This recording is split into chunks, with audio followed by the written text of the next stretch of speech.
Hello friends, இன்றைக்கி எங்கள் தோட்டத்துக்கு தான் நான் வந்திருக்கேன். ஸோ ரொம்பலாம் க்ரோத் இல்லை, பரவாயில்ல முந்திக்கு. அதுக்கப்புறம் என்னோடய கொய்யாக்காவை காணிக்கிறேன். 2 கொய்யாக்கா தான் எனக்கு விளைஞ்சிருக்கு. இந்த மரம் அப்படியே தான் இருக்குது, பட்டு வளருது. இது எங்கள் அப்பாவும் எங்கள் சித்தப்பா அவங்க பாட்டுக்கு பார்த்துட்ருக்காங்க. ஏதாவது என் தம்பி தென்னை மரத்தை பார்த்துட்ருக்கான், என்னடா க்ரோத் இல்லை அப்படின்னு. அதுக்கப்புறம் இந்த மரம் உங்களுக்கு நான் கமெண்டில் சொல்லுங்கள்.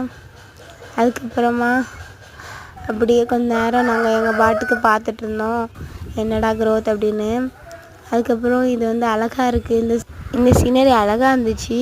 இது அழகாக இந்த கமெண்டில் சொல்லுங்கள். அதுக்கப்புறம் எங்கள் கிணறு காமிச்சிட்ருக்கேன். இங்கே பார்த்திங்கன்னா இந்த வாட்டிலாம் கிணத்துல ரொம்ப தண்ணி கம்மியாயிட்டு. ஆனால் பாருங்களேன், டேங்க் கிளீனர் ஃபிஷ் கிளியராக தெரிஞ்சது. எங்களுக்கு 5-6 டேங்க் கிளீனர் ஃபிஷ் இருந்துச்சு. மழை ரொம்ப பெய்யலைனால தண்ணியெல்லாம் இல்லை. அதுக்கப்புறம் எங்களோட மீன் அது ஒழுங்காக கிளியராக தெரிலன்னு காணிக்கிறேன். இது ரொம்ப வறண்டு போய் தான் இருக்குது எல்லாமே. ஓகே, பரவாயில்ல. இப்போ மழை பெய்யறனால எல்லாம் இப்போ நல்லா வளர்ந்துட்டுருக்கு, வறண்டதெல்லாம். எங்கள் அப்பா அவனுக்கு மீன் காட்டுறாங்க, எங்கள் சித்தப்பா பையனுக்கு.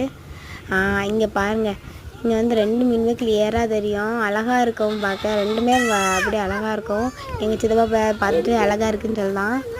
இந்த அழகான இடத்தையும் இந்த காற்றையும் பார்த்தா போக மனசெல்லாம் ஜாலியாக இருந்துச்சு. நாங்கள் கிளம்பிட்டோம். அப்படி இந்த தோட்டத்துக்கு ஒரு டாட்டா போட்டுட்டு அதுக்கப்புறம் லாஸ்ட்டாக ஒரு வீடியோ எடுத்துகிட்டு கிளம்பிட்டோம். இப்போது எங்கள் வீட்டுக்கு போயிட்டுருக்கோம். நாங்கள் ஜாலியாக போயிட்டுருந்தோம். இந்த ரைட் ரொம்ப நாள் ஆச்சு விட்டு போய். கரடு முரடாக இருக்குமா, அது அப்படி அட்வென்ச்சரஸாக இருக்கும். அப்படியே வந்துட்டுருந்தோம். என் தம்பியும் நானும் பின்னாடி இருந்தோம். இப்போது அந்த கரடு முரடெல்லாம் தாண்டி ரோடுக்கு வந்துட்டோம். எங்கள் அப்பாவும் எங்கள் சித்தப்பா பையனும் ஜாலியாக அப்படி பேசிட்டே வந்துருந்தாங்க. அப்புறம் எங்கள் தெருவுக்கு வந்தாச்சு, தெரு ரீச் பண்ணிட்டோம். நீங்களும் இந்த மாதிரி தோட்டத்துக்கு காலையிலே போய் எல்லாமே ஜாலியாக எடுத்து விளையாண்டுட்டு இருந்தீங்கன்னா கமெண்டில் சொல்லுங்கள். அப்படியே வீட்டுக்கு வந்தாச்சு. அடுத்து எங்கள் சித்தப்பா பையன் அடுத்த ரவுண்டுக்கு ரெடி ஆகிட்டாங்க தாத்தா கூட. ஓகே, இந்த வீடியோ பிடிச்சிருந்து லைக் பண்ணுங்கள், ஷேர் பண்ணுங்கள், கமெண்ட் பண்ணுங்கள். டாட்டா.